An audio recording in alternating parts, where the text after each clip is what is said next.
तो गाइस चलिए देख लेते हैं कि हमारा ट्रिक्स जो है काम कर भी रहा है या नहीं कर रहा है। तो चलिए कहाँ तक हमने याद किया, सिर्फ हम वही देखेंगे। बहुत सारे प्रश्न है, उसे देखने की आवश्यकता नहीं है मेरी नज़र में। तो चलिए देखते हैं। पहला 20वां नंबर, ये सभी जो है बहुत ईजी है, लेकिन मैंने जो याद करा है मैं वही दिखा रही हूँ आपको। यहाँ से हमने देखा था आर्टिकल 25, देखते हैं। ठीक है, छोटा नागपुर काश्तकारी अधिनियम की किस धारा के तहत भूधारक का या ग्राम मुखिया के लगान में वृद्धि का प्रावधान है? तो ये इससे पहले वाले वीडियो में मैंने बताया था कि ग्राम मुखिया जो है लगान बढ़ने तो नहीं देंगे। नो, मैं तो नहीं बढ़ने दूंगा। तो ये का भी लगा देना है। नहीं, ग्राम मुखिया जो है अपने लगान, ये जो है आर्टिकल बाद में जोड़ा गया था, इसलिए का जोड़ा हुआ इसमें। तो मुखिया जी क्या बोल रहे हैं कि मैं तो अपना भूमि का लगान में वृद्धि नहीं करने दूंगा, इसलिए धारा 9 का हो जाएगा इसका आंसर। नेक्स्ट है छोटा नागपुर काश्तकारी अधिनियम की किस धारा में बंदोबस्ती रैयत का उल्लेख है? तो बंदों को रायता आपने कब खिलाया था बताइए? बंदों और रैयत से क्या है, बंदों को रायता आपने कब खिलाया? 16 सोमवार करने के बाद 17वां में। तो धारा 17 इसका आंसर हो जाएगा, इतना इजी है। नेक्स्ट, सीएनटी एक्ट की किस धारा में रैयत की लगान बढ़ोतरी की रीतियों का उल्लेख है? तो जैसा कि मैंने क्या बताया था, ABCD Z तक ही होता है। Z तक मीन्स 26। तो बढ़ने की बात है, और बढ़ना क्या क्या बढ़ना है? लगान बढ़ाने की रीति की बात कर रही है। देखिए, लगान बढ़ोतरी और रीति भी बोल रहा है, तो ये 27 हो जाएगा। छोटा नागपुर काश्तकारी अधिनियम की किस धारा में रैयत की जोत से बेदखली के संबंध में प्रावधान है? तो बेदखली, रैयत की बेदखली मैंने क्या बताया था? 2-2 लात देकर सबको बेदखल कर देना है। ठीक है, तो इसका आंसर हो जाएगा ऑप्शन नंबर ए, बेदखली 22। सीएनटी एक्ट की किस धारा में रैयत के जोत के लगान में कमी के बारे में बताया? तो क से कमी और 3 का जहां मिल जाएगा तो रैयत के जोत के लगान में कमी की बात करेगा। तो 3 का कहाँ से लाएंगे हम? 1 का तो हमें मिल गया, तो सी, 3 को सी लिख सकते हैं। सी से का ही होता है। हिंदी में कोई चीज़ हम लोग जैसे कॉल लिखते हैं, कॉल, तो CALL लिखते हैं ना। तो सी मतलब का उच्चारण, सी का उच्चारण का भी होता है कभी कभी। तो 3 का मिल गया, यानी हम रैयत के जोत के लगान की कमी के विषय में बोल रहे हैं। तो हमारा आंसर हो जाएगा ऑप्शन नंबर बी। चलिए नेक्स्ट देखते हैं। ये हमने नहीं याद किया था 37 का, इसे स्किप करेंगे। उसके बाद जो हम याद किए हैं वही दिखाएंगे हम। तो ये सभी नहीं याद किए, तो इसे स्किप कर देते हैं।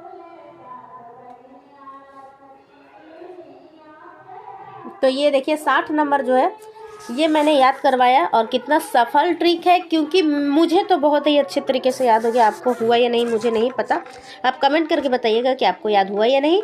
तो देखिए 60 नंबर है, सीएनटी एक्ट की किस धारा के तहत जनजातीय भूमि का हस्तांतरण या विक्रय उद्योग, खनन एवं कृषि कार्य हेतु गैर जनजातियों को किया जा सकता है? तो मैंने क्या बताया कि ये एक विशेष आर्टिकल है। क्यों? क्योंकि इसमें लिखा है कि जनजातीय भूमि का ट्रांसफर, एक मिनट, नेट बंद करने दीजिए मुझे।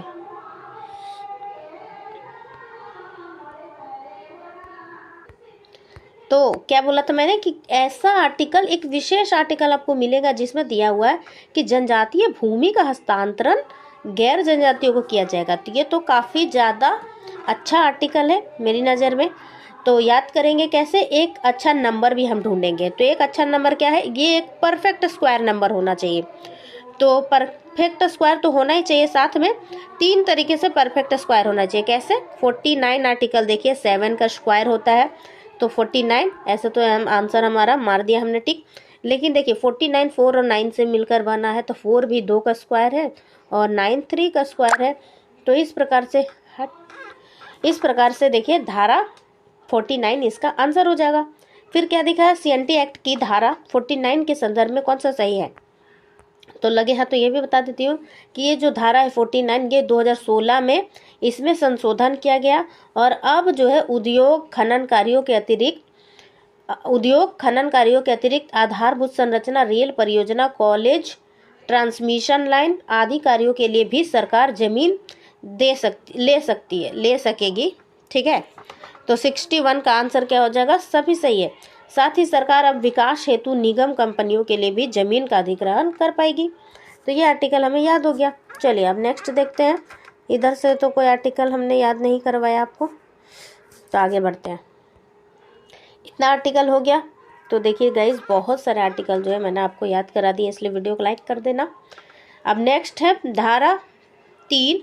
ये पहले याद किया मैंने, करवाया। धारा 3 में क्या है, परिभाषा है। स्थायी बंदोबस्ती किसे कहते हैं, वंशगत भूधृति को कहते हैं। और पुनर्ग्रह ये भूमि क्या है, वैसी भूधृति जो परिवार के नर वारिश नहीं होने पर रैयत के निधन के बाद पुनः भूस्वामी के पास चली जाती है। और नेक्स्ट है इसके अंतर्गत मुंडारी। अच्छा, तो इसमें क्या दिया क्वेश्चन, इनमें से कौन सा गलत है। तो देखिए, पहला दूसरा तीसरा जो सही है, तो चौथा ही गलत होगा। तो चलिए, जो याद करेंगे वही देखेंगे। अब नेक्स्ट देखिए, तो धारा 4 में क्या है, तो मैंने क्या बताया था, धारा 4 means 4 wheeler, 4 wheeler means car, तो काश्तकार, ठीक है, काश्तकार। और काश्तकार के तो कार में कितने पहिए होते हैं, 4, तो 4 वर्ग है। कौन से, भूधारक, रैयत, दर रैयत, मुंडारी, कुटकट्टीदार। रैयत भी 3 प्रकार के होते हैं, कौन कौन से, अधिभोगी रैयत, अंधिभोगी रैयत और कुटकट्टी अधिकार प्राप्त रैयत। और ऐसा काश्तकार जो रैयत, जो किसी रैयत के अधीन हो, उसे दर रैयत कहते हैं, यानी कि सभी कथन सत्य है। 71 का हो गया आंसर। चलिए आगे देखते हैं, रैयत का उल्लेख किस अध्याय में है। तो रैयत का उल्लेख जो है अध्याय 4 में है। तो कैसे, 4 याद है, 16 नंबर आर्टिकल से 36 आर्टिकल तक मैंने क्या याद करवाया, रैयत के विषय में आपको याद करवाया है। 15 में क्या है, 16 में क्या है, 16 सोमवार करना है आपको। 17 में रायता खिलाना है बंदों को, तो बंदोबस्ती रैयत की परिभाषा दी है 17 में। इस तरीके से वीडियो को पूरा बढ़िया से देखिएगा तो आपको बहुत सारी चीज़ें याद होने वाली है। नेक्स्ट देखते हैं 73। सेंटी एक्ट की किस धारा में बंदोबस्त रैयत के अधिकार अभिलेख का उल्लेख है। तो अभी तुरंत मैंने बताया कि बंदों को रायता आप कब खिलाएंगे, 16 सोमवारी के व्रत करने के बाद, तो 17 में खिलाएंगे, है ना। चलिए नेक्स्ट देखते हैं, 21 में उल्लेखित भूमि के उपभोग के संबंध में। 21 तो हमने याद नहीं किया, तो इसको स्किप करते हैं। स्किप याद मैंने नहीं करवाया, लेकिन ये बहुत ही इजी है। जैसे कैसे, मैंने क्या बताया था, आर्टिकल 21 में दिया है अधिकारों के विषय में। तो 21 में बहुत सारे अधिकार है, इसलिए इसमें क, ख, ग इस तरीके से जोड़ा गया है। तो 21 में अधिकार के विषय में, तो 21 का में क्या है, वृक्षों में अधिभोगी रैयत के अधिकार के विषय में दिया। तो इसका आंसर क्या है, सी है। 75 का आंसर हो जाएगा सी। बहुत ही इजी है याद करना। नेक्स्ट देखते हैं, जो नहीं याद कराया तो उसे हटाइए। तो ये देखिए, पट्टा वाला जो है, पट्टा वाला याद नहीं कराया मैंने, लेकिन मुझे याद है पट्टा और 8 को 8 कहते हैं ना हम, 8, तो 8 को 8 कहते हैं। 8 में ठ को ट कर दीजिए, तो पट्टा वाला अध्याय 8 में याद हो जाएगा आपको। चलिए नेक्स्ट देखते हैं आर्टिकल। तो ये देखिए, पट्टा वाला जो याद करवा दिया मैंने, कैसे याद करवाया था आपको कि 8 वाला अध्याय कैसे स्टार्ट होगा, 4 और 4 से। तो क्वेश्चन क्या है, सीएनटी एक्ट की किस धारा के तहत प्रत्येक रैयत अपने भूस्वामी के एक पट्टा देख लीजिए, पट्टा पाने का हकदार होगा। तो ये धारा 44 में दिया हुआ है। तो ये भी जो है काफ़ी इजी तरीके से हमें याद हो गया। चलिए आगे देखते हैं। नेक्स्ट है भूयहरी भूधृति, ये नहीं याद करवाया मैंने।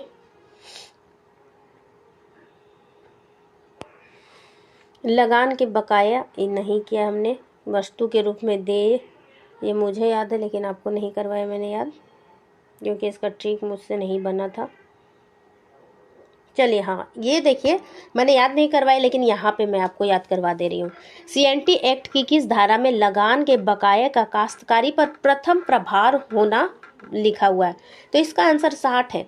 तो आप कल्पना कीजिए कि आपने जो है लगान लिया है, और तो आपको लगान तो आप किस्त दे रहे होंगे ज़रूर, लेकिन आपको कब भार लगने लगेगा, वो लगान आपको भार लगने लगेगा जब आप रिटायर हो जाएंगे 60 साल के, क्योंकि पेंशन जो है सैलरी से ऑब्वियसली आधी या फिर कम भी होती है बहुत सारे लोगों की। तो आपको जो है ये भार लगने लगेगा। क्या भार लगने लगेगा, पहला भार आपको कब महसूस होगा, जब आप 60 ईयर के हो जाएंगे। तो ये आर्टिकल याद हो गया, सीएनटी एक्ट की किस धारा में लगान के बकाये का काश्तकारी पर प्रथम भार होने का उल्लेख है। तो जो जब आप, अब आप देखिए रिटायर हो गए, अब आप नहीं चुका पा रहे हैं लोन बढ़िया से, तो आप क्या करेंगे, घर की कोई वस्तु को लगान के रूप में देंगे, है कि नहीं। तो ये देखिए क्या लिखा है, सीएनटी एक्ट की इस धारा में वस्तु रूप में दे लगान का उल्लेख है। तो 60 में आपको भार लग रहा था, 61 में आपने क्या किया, आपने वस्तु के रूप में लगान को दे दिया। ठीक, तो ये भी याद हो गया 82। नेक्स्ट ये हमने याद नहीं किया तो हटाते हैं इसको, ये भी नहीं याद किया हमने। ये देखिए मैंने याद नहीं करवाया, लेकिन मुझे इंस्टेंट एक बहुत ही अच्छा ट्रिक याद आया तो मैं करा देती हूँ। जैसे देखिए, जल के विषय में सर्वेक्षण करने और अधिकार अभिलेख तैयार करने तथा राजस्व अधिकारी के आदेश का उल्लेख सीएनटी एक्ट की किस धारा में। तो शॉर्टकट में आपको पकड़ना है क्या, जल का सर्वेक्षण। तो जल को क्या बोलते हैं, जल को बोलते हैं H2O। तो H मतलब ABCDEFGHIJK, देखिएगा तो H आता है 8 में, और H2 का 2 लिख लीजिए, और O मतलब क्या, 0 हो गया, 0 मतलब कुछ नहीं, तो 82। धारा 82 में जल के विषय में सर्वेक्षण करने और अधिकार अभिलेख तैयार करने के विषय में बात की गई है। तो 85 का आंसर जगह A। नेक्स्ट है 86 हमने नहीं किया, 87 नहीं किया, 91 भी नहीं किया, 2 भी नहीं किया, इधर से कुछ किया हमने नहीं।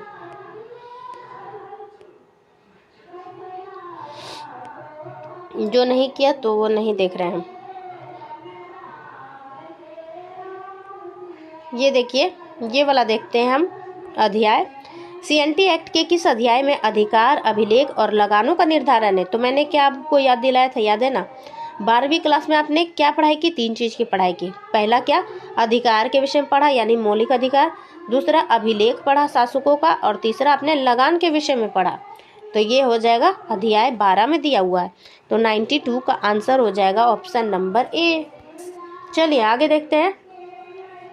सीएनटी एक्ट के किस अध्याय में उपायुक्त द्वारा संज्ञेय विषयों की न्यायिक प्रक्रिया का उल्लेख है। तो ये मैंने आपको नहीं याद कराया, लेकिन मुझे याद हो गया, ये 16 में दिया हुआ है। कैसे याद करना है, तो कैसे याद करना है आप देख लीजिए।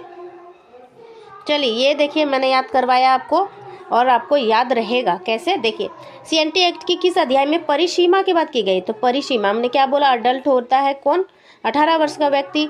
तो सीमा 17 साल तक सीमा लगी है उस पर कि ये नहीं कर सकता, वो नहीं कर सकता है, जब तक कि 18 साल नहीं होता। तो वो अभी 17 साल का है, 18 साल नहीं हुआ है।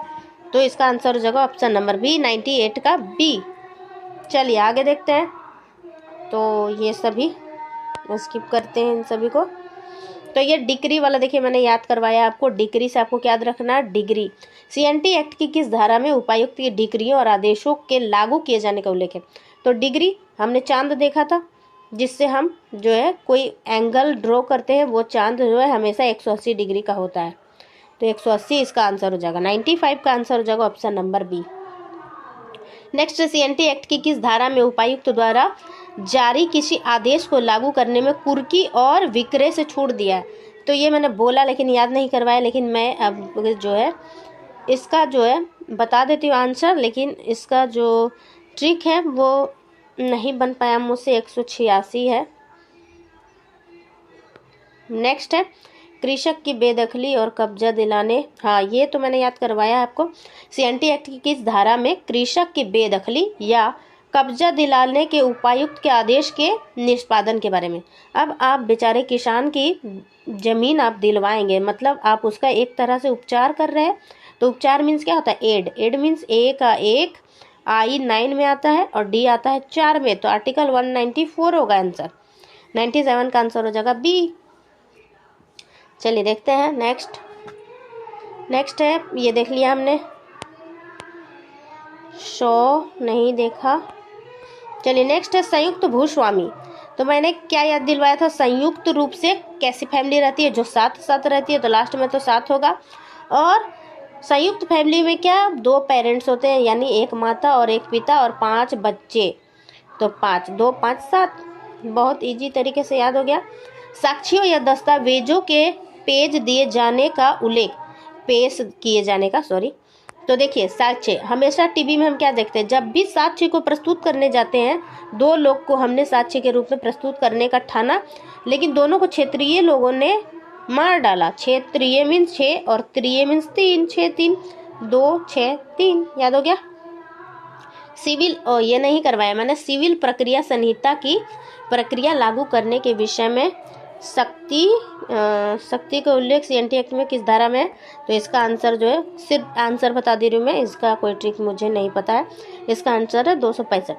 तो गाइज, अगर वीडियो आपको किसी भी तरीके से हेल्पफुल लगा तो प्लीज़ लाइक कीजिए, शेयर कीजिए, चैनल को सब्सक्राइब कीजिए। Bye bye. और जिन्ना मेरा दिल लुटिया।